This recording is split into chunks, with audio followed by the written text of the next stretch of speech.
कुंवारी क्यों है माता वैष्णो देवी? आइए जानते हैं इस पौराणिक कथा के माध्यम से। माता के अधिकांश स्वरूप सुहागिन की तरह पूजे जाते हैं। फिर माता वैष्णो देवी कुमारी कन्या रूप में क्यों पूजी जाती हैं?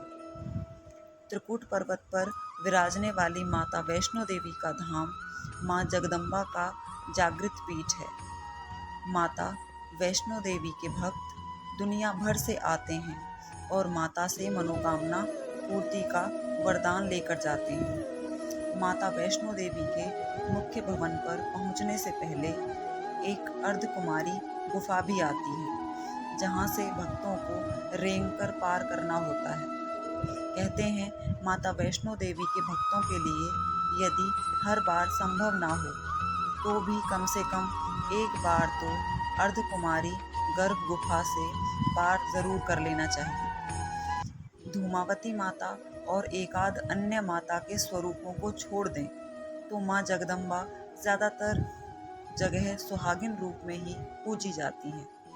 माता वैष्णो देवी में सिंदूर चढ़ता है, सुहाग का आशीर्वाद मिलता है, परंतु माता कुंवारी रूप में है। माता वैष्णो के भक्तों को यह जानने की इच्छा जरूर होगी कि ऐसा क्यों है। इसके पीछे एक पौराणिक कथा आती है, वो हम आज आपको सुनाएंगे। आइए जानते हैं इस कथा के बारे में। कथा कुछ इस प्रकार से है। त्रेता युग की बात है। दक्षिण भारत के रामेश्वरम में समुद्र तट पर एक सुंदर गांव था। रत्नाकर पंडित यहीं रहते थे। रत्नाकर शिवजी और माँ आदि शक्ति के बड़े भक्त थे। गांव शहर में रत्नाकर का मान तो बहुत था, पर कोई संतान ना थी। रत्नाकर की पत्नी हमेशा माँ आदि शक्ति से संतान की गुहार लगाती रहती थी। उन्होंने लगातार कई वर्षों तक माँ की पूजा अर्चना की। कई सालों से संतानहीन रत्नाकर की पत्नी की प्रार्थना एक दिन माँ ने सुन ली। वह गर्भवती हुई तो एक रात रत्नाकर के सपने में एक बालिका ने आकर कहा, मैं तुम्हारे घर आ रही हूँ, पर एक शर्त पर। मैं जो कुछ करना चाहूँ रोकोगे नहीं। पुजारी और सिद्ध पंडित रत्नाकर को यह आभास हो गया कि माँ आदि शक्ति के सत, रज और तम को दिखाने वाले तीन रूप महासरस्वती, महालक्ष्मी और महादुर्गा ने मिलकर ही इस कन्या का रूप लिया है। नियत समय पर इस दिव्य कन्या का जन्म हुआ। रत्नाकर को यह भी पता चल गया था कि यह कन्या माँ आदि शक्ति ने धर्म की रक्षा के लिए ही प्रकट की है।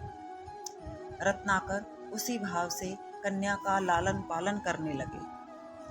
तीनों महाशक्तियों के मिलन के उस स्वरूप को उन्होंने त्रिकुटा नाम दिया। त्रिकुटा का स्वभाव जन्म से ही अनूठा था। बचपन से ही वह पूजा पाठ और धार्मिक कार्यक्रमों को देखकर प्रसन्न होती। अभी 10वां साल शुरू भी नहीं हुआ था कि त्रिकुटा को यह पता चल गया था कि भगवान विष्णु ने भगवान श्री राम के रूप में धरती पर अवतार ले लिया है। त्रिकुटा ने यह व्रत ले लिया कि वह भगवान श्री राम से ही विवाह करेगी, अन्यथा आजीवन अविवाहित रहेगी। त्रिकुटा ने अपने पिता से कहा कि वह रामेश्वरम के तट पर रहकर तपस्या करना चाहती है। शर्त के मुताबिक रत्नाकर ने उसे नहीं रोका। 10 बरस की उम्र से ही त्रिकुटा समुद्र तट पर एक कुटी बनाकर रहने लगी। वह भगवान श्री राम को पति मानकर उनको पाने के लिए कठोर तप करने लगी। इसी घोर तप करते हुए त्रिकुटा को बहुत बरस बीत गए। सीता हरण के बाद भगवान श्री राम लक्ष्मण के साथ दल बल लेकर सीता की खोज करते हुए रामेश्वरम पहुँचे। श्री राम को पुल बांधने तक यहाँ ठहरना था। भगवान एक दिन विचरण कर रहे थे, तभी समुद्र तट पर एक तेजस्विनी ध्यानमग्न कन्या को देख बहुत चकित हुए। उस कन्या के ओज और आभा से वह स्थान अलग ही रोशनी से प्रकाशित हो रहा था। भगवान श्री राम कौतूहलवश उस कन्या के तपोस्थल तक पहुँचे। प्रभु ने उस कन्या से पूछा, तुम कौन हो देवी, और इतनी कम उम्र में इतना कठोर तप क्यों कर रही हो? ऐसी क्या अभिलाषा है जिसके लिए ऐसा घोर तप करने को विवश हो? कन्या ने भगवान को विनयपूर्वक प्रणाम करके अपना परिचय पंडित रत्नाकर की पुत्री त्रिपुटा के रूप में दिया। फिर अपनी प्रतिज्ञा बताई। त्रिपुटा जान गई थी कि उनके सामने साक्षात भगवान श्री राम ही खड़े हैं, इसलिए उन्होंने निवेदन किया कि आप मुझे पत्नी रूप में स्वीकार कर लें। इस पर भगवान श्री राम ने कहा, यह संभव नहीं है।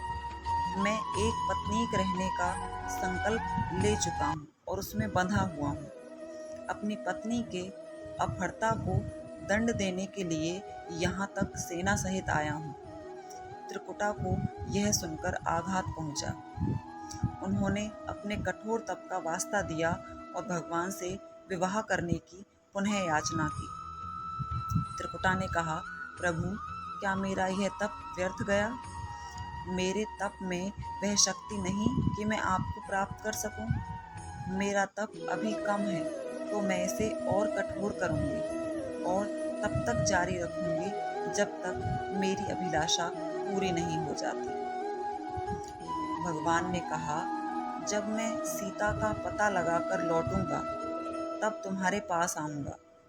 यदि तुम मुझे पहचान लोगी तो मैं तुम्हारी इस बात पर सही निर्णय करूंगा।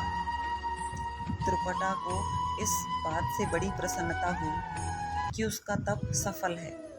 भगवान ने उन्हें वरण का एक आश्वासन दिया है। अब उन्हें अपने स्वामी की परीक्षा में उत्तीर्ण होना है। इस प्रसन्नता के भाव में भरकर त्रिपुटा का उत्साह और बढ़ गया। उन्होंने और कठिन तप करना आरंभ किया। उनके तप का प्रभाव ऐसा था कि उनकी कुटी के आसपास का पूरा क्षेत्र एक अलग ही प्रकाश से प्रकाशित होता था।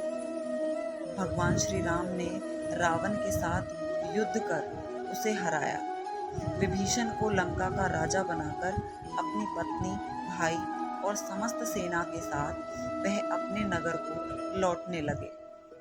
प्रभु लंका विजय के बाद पुष्पक विमान पर सवार होकर लौट रहे थे। उन्हें त्रिपुटा को दिया अपना वचन भी पूरा करना था। रामेश्वरम के तट पर पहुंचते ही भगवान ने विमान रुकवा दिया।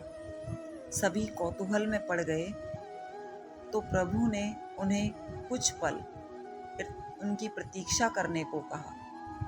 उसके बाद वह अकेले ही चल पड़े। सारी सेना भगवान की आज्ञा के अनुसार वहीं ठहरकर उनकी प्रतीक्षा करने लगी। श्री राम ने एक अत्यंत बूढ़े ब्राह्मण का वेश बनाया और देवी त्रिपुटा के पास पहुँचे। प्रभु उनके पास कुछ पल रुके पर त्रिपुटा उन्हें पहचान ही न सकी। भगवान ने उन्हें अवसर दिया पर उनकी लीला को देवी त्रिपुटा भांप न पाई। तब भगवान श्री राम अपने असली रूप में आ गए। उन्होंने त्रिपुटा से कहा, देवी, मैं आपको दिए वचन के अनुसार आपके पास आया था, परंतु आप इस परीक्षा में सफल ना हो पाए।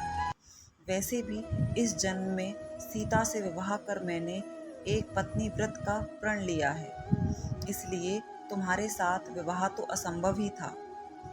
देवी त्रिपुटा कुछ निराश हो गई। भगवान ने उनकी मनोस्थिति समझ ली और मधुर वचन में बोले। भगवान ने कहा, आपको निराश होने की आवश्यकता नहीं। आपका संकल्प पक्का है, इसलिए मैं इसे खाली नहीं जाने दूंगा। इस युग में तो मैं व्रतधारी होने के कारण विवश हूँ। कलयुग में मैं जब कल्कि के रूप में अवतार लूँगा, तब मैं तुम्हें अपनी पत्नी के रूप में अवश्य स्वीकार करूँगा। तब तक तुम हिमालय स्थित त्रिकूट पर्वत पर जाकर तप करो और मेरे अवतार की प्रतीक्षा करो। भगवान श्री राम यह वरदान देकर चले गए। त्रिकुटा श्री राम से मिले इस वचन से अत्यंत प्रसन्न थी। उन्होंने प्रभु के आदेशानुसार संसार के कल्याण का संकल्प लिया। त्रिकुटा उत्तरी भारत के माणिक पर्वत श्रृंखला की 3 पहाड़ों वाले त्रिकूट पर्वत पर तप के लिए आ गई।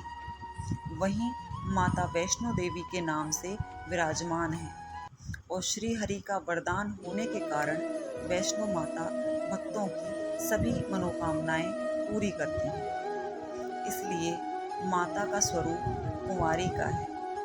वह श्री हरि के कल्कि अवतार की प्रतीक्षा कर रही हैं। उस अवतार के बाद भगवान उन्हें स्वीकारेंगे और संभव है माता वैष्णो देवी को किसी अन्य धाम पर भी स्थान दें और उन्हें कुछ अन्य दायित्व भी दें।